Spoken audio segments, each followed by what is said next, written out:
Вот это опасно может быть. Полькин режет угол. И эта шайба за ворот пошла очень опасно. Напаленная обстановка и на поле, и на трибунах. Масса небяспечных маневров, череда перамог и поражений. У вынику суперник соступая. Жлобинский металлург, обыгрывая Смоленский Славутич и с ликом 5-4, забирая жаданный трофей – Кубок президента. Пятый по лику у истории сталевой команды. Большаков выставляет шайбу. И все.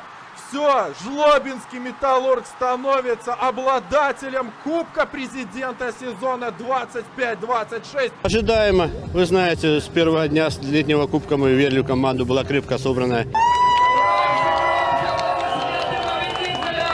І падчас гульні, і пасля жлобінскіх ваўкоў падтрымлівалі і вялі да Алімпу балельшчыкі, мясцовыя жыхары і супрацоўнікі БМЗ. Многія на трибуны приходили с семьями. На хоккей я пошла с сыном, потому что сын у меня ярый болельщик. Дочка у меня старшая, она танцует на хоккее. Мы начали ходить, уже 3 года ходим. У меня сын 9 лет. И вот когда вот сейчас была последняя игра, мы на игре плакали и от горя, то, что мы проигрывали, он такой эмоциональный, и потом уже от радости, и он тер эмблему волка, что вот, если я буду тереть эмблему волка у него на шапке, то мы выиграем. Я говорю, сыночек, конечно, мы выиграем, потому что мы верим в команду. Вратарь Сергей Большаков у гульні 3 сезоны. У активе голкипера 2 кубки. Оба чемпионства были сложные, и мы оба раза выходили с 6-го места. Может, это как традицию уже возьмем, с 6-го места выходить и выигрывать кубок. Вот. А так, конечно, хоть они и тяжелые, но они по-своему приятные. И самое главное, что мы прошли это единым коллективом вместе с нашими болельщиками, с нашим заводом и с нашей командой. У фінальным матчы расійскі Славутич сур'ёзна супрацьстаяў. Перамога не далася лёгка, і гэты факт толькі павышае кошт. Чем сложнее, тем лучше. Это же главный принцип. Команда строится в течение всего сезона. Когда все легко дается сразу, это, по мне, так это нехорошо.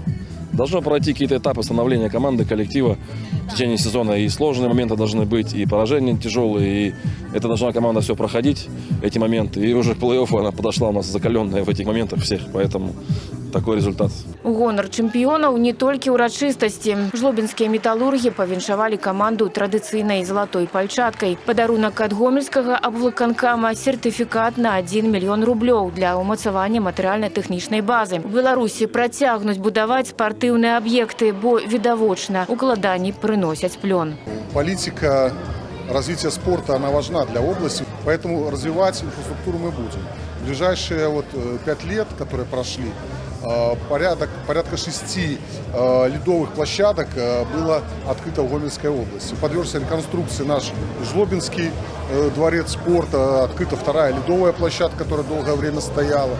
Загрузка такого объекта максимальная, поэтому в ближайшие перспективы мы видим развитие строительства таких объектов серьезнейших. Падрабязнасці будаўніцтва чарговага аб'екта пакуль не раскрываюць. Вядома, што гэта будзе новая спартыўная арэна для жыхароў Палесся. Ірына Драбышэўская, Ігор Марышченко, тэлерадыёкампанія «Гомель».